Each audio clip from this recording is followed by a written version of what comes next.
Од власт која себе си се гледаше вечно на тронот до невиден пад, вака изгледаше 2024 за социјалдемократите и за интегративците. Како низ политички тобоган се лизна нивната самодоверба и надеж. И сега, 6 месеци, откако не се владеачко мнозинство, политичките флоскули и националистичката реторика, без дела и без аргументи со ваков рейтинг, ги води и СДСМ и ДУИ кон уште подлабок амбис. Дали ќе се самоизбришат од мапата политички партии во Македонија или ќе се разбудат. Не гледам некоја доза на Бог, некаков оптимизам, барем од тоа што гледам од досегашните изјави и од реториката пред се на нивниот прес-центар кој очигледно е непроменет и се уште се држат со одредени техники на, да кажеме, на спинување, на извртување, на обид на креирање на некоја општа јавна несигурност, што мислам дека не оди во нивен прилог.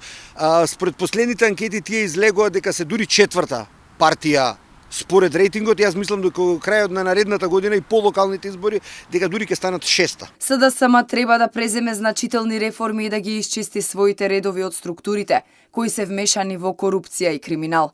Предупредуваат оние кои ја следат внатрешната политика. Слабењето на опозицијската партија не е за изненадување, посебно по поразот на двојните избори во мај. Па затоа, според упатените, мора што поскоро да се фатат за работа и да се променат од корен. На Социјалдемократскиот сојуз за почеток му треба сите оние кои се процесуирани во разноразни случаи, каде што има обвинување за злоупотреби, за криминал и за неправилности во работењето, да зафатат страна или драстично да се дистанцираат од тие личности, да кажат дека тоа не е политика која таа ја поддржуваат, или пак цврсто да застанат за тие нивни членови и да докажат и образложат зошто ги бранат. За да има здрава средина на политичката сцена потребна е конструктивна опозиција.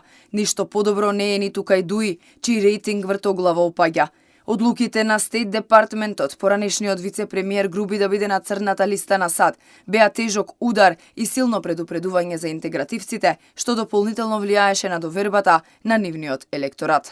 Паѓањето на рейтингот, ако се суди по последната анкета која што се пролиферуваше во јавноста, се должи во голем дел на одлуката на Стейт Департментот и ставањето на Артан Груби на црна листа.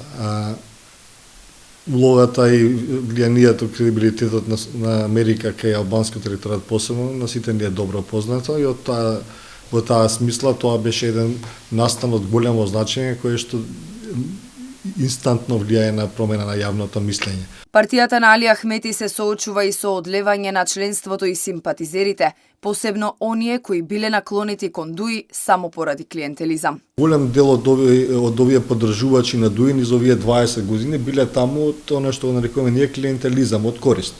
Значи, вработување, тендер, близок од фамилијата, услуга и така натаму, моќте сега е кај другата партија, и еден дел сегмент од тој електорат кој што од тие причини поддржува ДУИ сега природно се наклонува кон тие што можат повторно да им обезбедат некаква корист. Останува нејасно дали предупредувањата на упатените воопшто ќе допрат до СДСМ и ДУИ, кои мора да се реформираат и да ја вратат довербата на гласачите. Во спротивно, ризикуваат дополнителен пад на рейтингот и политичка нестабилност.